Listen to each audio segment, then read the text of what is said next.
crush you into dust!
A snake. Liquid. You're still alive. I won't die as long as you still live. Too bad.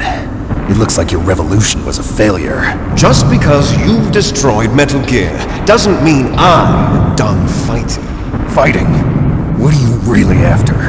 A world where warriors like us are honored as we once were, as we should be. That was Big Boss's fantasy. It was his dying wish! When he was young, during the Cold War, the world needed men like us. We were valued then. We were desired. But things are different now. With all the lies and hypocrites running the world, war isn't what it used to be. We're losing our place in a world that no longer needs us. A world that now spurns our very existence. You should know that as well as I do. After I launch this weapon and get our $1 billion, we'll be able to bring chaos and honor back to this world gone soft. Conflict will breed conflict. New hatreds will arise. Then we'll steadily expand our sphere of influence.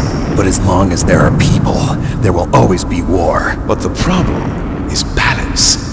Father knew what type of a balance was best. Is that the only reason? Isn't it reason enough for warriors such as us? I don't want that kind of world. Ha! You lie! So why are you here then? Why do you continue to follow your orders while your superiors betray you? Why did you come here? Well, I'll tell you then. You enjoy all the killing. That's why. What? Are you denying it? Haven't you already killed most of my comrades? That was... I watched your face when you did it. It was filled with the joy of battle. You're wrong. There's a killer inside you. You don't have to deny it. We were created to be that way. Created? Les enfants terribles. The terrible children. That's what the project was called. It started in the 1970s.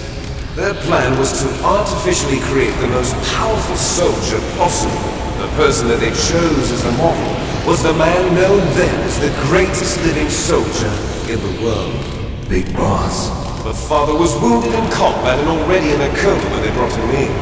So they created us from his cells, with a combination of 20th century analog cloning and the super baby method. Super baby method. They fertilized an egg with one of Father's cells, and then let it divide into 8 clone babies. Then they transferred the clones to someone's uterus, and later intentionally aborted 6 of the fetuses to encourage strong fetal growth. You and I were originally octuplets. Octuplets? Yes. The other 6 of our brothers were sacrificed to make us. We were accomplices in murder before the day we were even born. So it was you and I, 2 fertilized eggs with exactly the same DNA. But they weren't finished yet. They used me as a guinea pig to create a phenotype in which all of the dominant genes were expressed, to create you. I got all of the recessive genes! You took everything from me before I was even born! But you and I aren't his only children. What? The Genome Soldiers. They too are his progeny, carrying on his genetic legacy. But they're different. They're digital. With the completion of the Human Genome Project, the mysteries of humanity were laid bare. Thanks to Father's DNA, they were able to identify Those are real 60 people. That's soldier genes funny. responsible for everything from strategic thinking to the proverbial killer instinct. Those soldier genes were transplanted into the members of the next generation special forces. That's how they became the Genome Soldiers. That's right. The Genome Soldiers that you've been killing are our brothers with the same genes as ours. The Genome Soldiers? That's right. They are our brothers, created artificially through the alignment of nucleotides to mimic our father's genes. They too are the product of numerous sacrifices. Sacrifices? Human experiments! 1991, the Gulf War. The military secretly injected soldiers with the soldier genes. The Gulf War syndrome that hundreds of thousands of returning soldiers complained about was a side effect of it. Ha! Everyone knows that the Gulf War syndrome was caused by exposure to depleted uranium used in the anti-tank rounds. That was just a cover story issued by the Pentagon. First they tried to say it was post-traumatic stress disorder, then chemical or biological weapons. The poison gas detection units and the anti-sarin injections, they were all just a cover-up of the secret genetic experiments. So then, the so-called Gulf War babies that have been reported by Gulf War veterans are... Yes, they too are our brothers and sisters. So the Genome Soldiers mean that the experiments were a success? Success? Don't be a fool! They're a complete failure!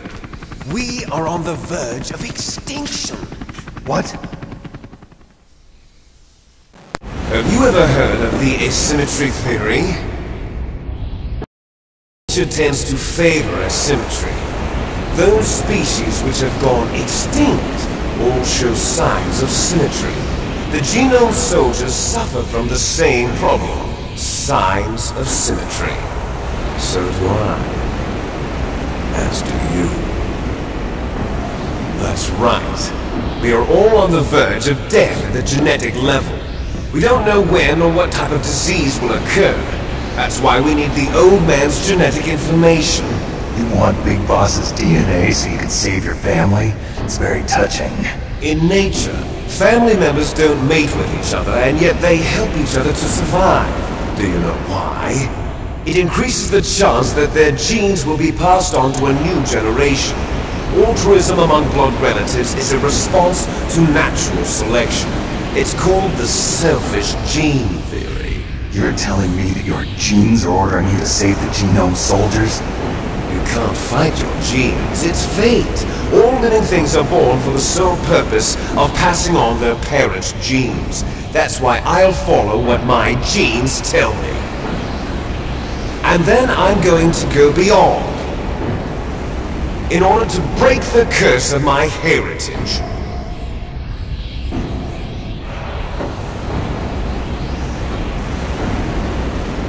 And to do that, first, I will kill you.